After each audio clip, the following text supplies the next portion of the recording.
What's up, Digidestins? This is Kyle D, better known as RideMyAvatar, and today we're going to be doing our weekly glimpse at the meta. So without further ado, let's dive in the video and talk about it.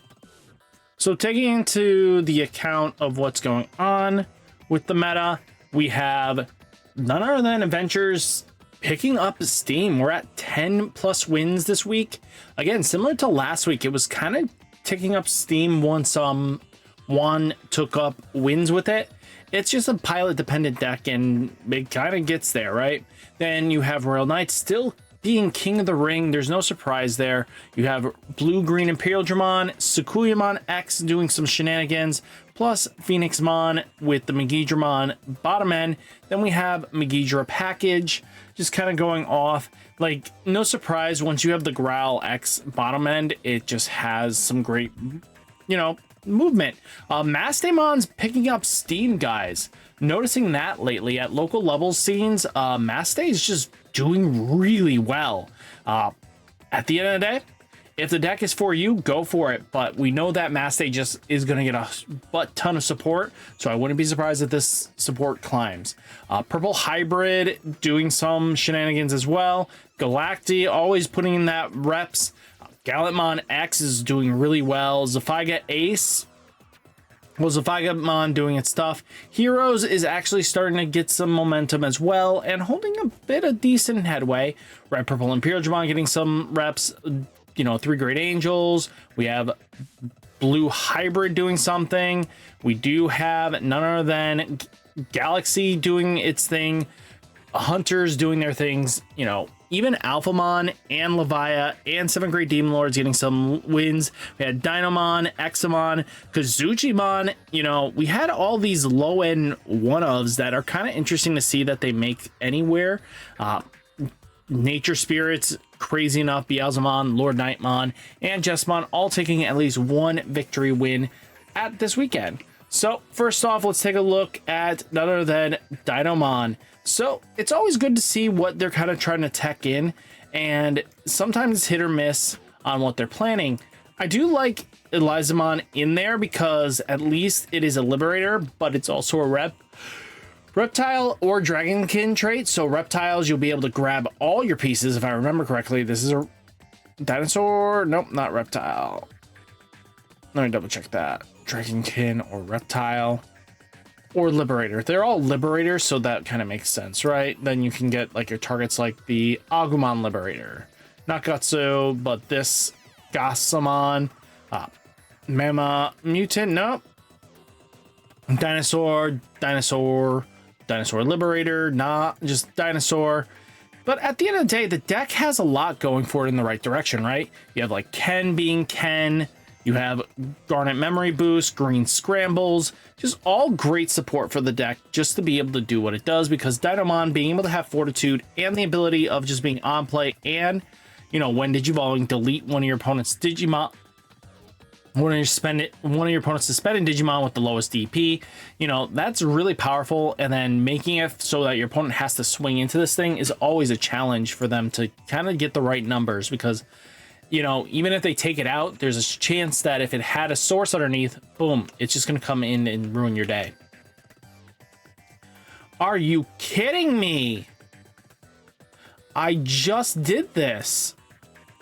Don't be forcing me to do something I already did.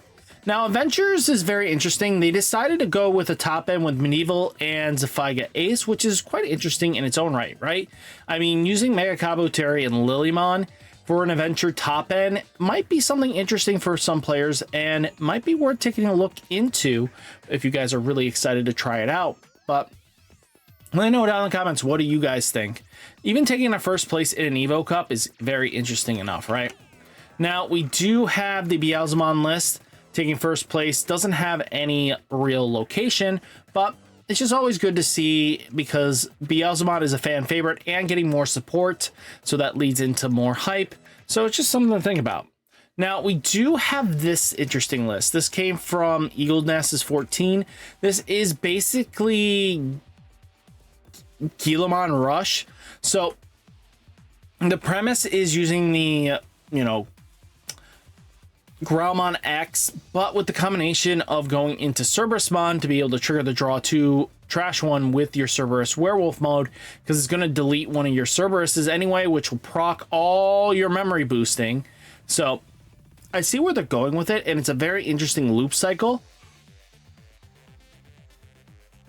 especially with Calling from Darkness and all that. It does lead into your opponent have to figure out what your full game plan is, because this deck can pop off. Again, Cerberus swings in, doesn't die. Cool. We get Werewolf mode coming in. It dies. You get the Rush Gila out, and then boom, you get to hit them for an extra 2 damage.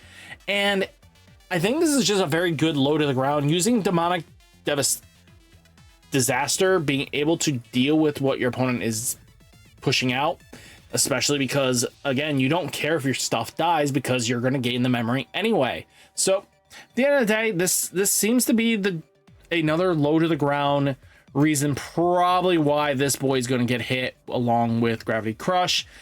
I can't see both lasting long. Examon, again, give credit for people that really put in the effort to put in Examon work.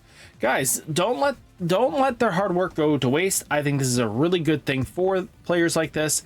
So definitely give them a round of applause, especially because they're using Examon X and Ace. No secret Examon, which is completely okay. You know, great value across the board. Davis kind of gets everything you're looking for anyway, but with Wisteria, you're going to be able to grab everything again. And it's all great support, right? I mean, Examon is definitely a pilot dependent. It won't top any major events, but locals, it'll definitely do some shenanigans.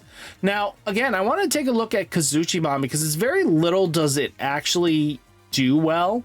And it was 7 players, so yeah, this was not the best representation, but out of 7 players getting first, unless there were some weird restrictions, is kind of tough for Kazuchi to kind of do. Using Shiva Ace plus, you know, Kazuchimon itself is great combat potential and combo tricks that probably has some good value, right? I think at the end of the day, I really don't know how you're winning with this, but someone with a higher IQ with Pulsemon will be able to tell you better.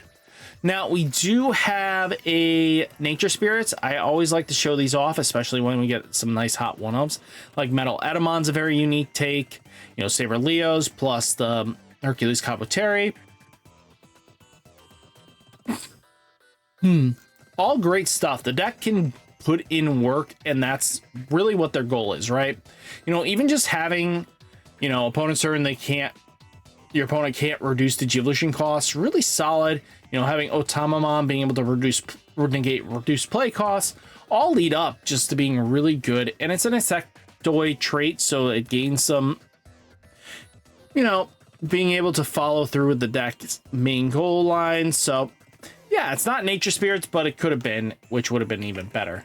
But we do have, you know, Ancient Garurumon still putting in work, guys. I mean, the deck got hit. We're not even scoffing at that. You know, Koromon and Gigi really put in work. Odin's Breath is really interesting with target. You know, you have Analog Youth, Louis, you know, the fact that Takuya and Koji are really powerful tamers for this deck. And it just leads into great strengths this deck can do and apply early aggression and be able to keep a board presence the whole rest of the game. Galaxy, you know, it's always hit or miss on what they kind of do for the list, right? They do play, you know, the Omnimon X. They do play Imperial German Paladin mode. They have got Bond of Friendship, Apollo. You know, Diana's very rare. Do they ever play it? But it's kind of cool to see it. Fireball for draw potential, which is pretty good because, again, you're on Sunmon. And if you don't get Corona or Luna, at least Fireball could possibly dig you there. So it's not a terrible tack strat, but you'll have to see long term if that lasts. Now, Maste, if you guys don't know, the promo put in work with, you know, Mirai's plus Mirai. You just have such a good time with this list. You know, Gatomon putting in work, Angelomon Ace putting in work.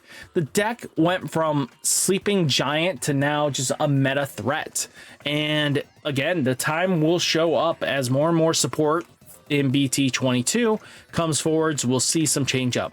But all in all, guys, hopefully you find this information and data, very useful for your day-to-day when you're trying to decide deck building and stuff. And hopefully guys, stay safe, stay healthy, and I'll catch you next one. Peace.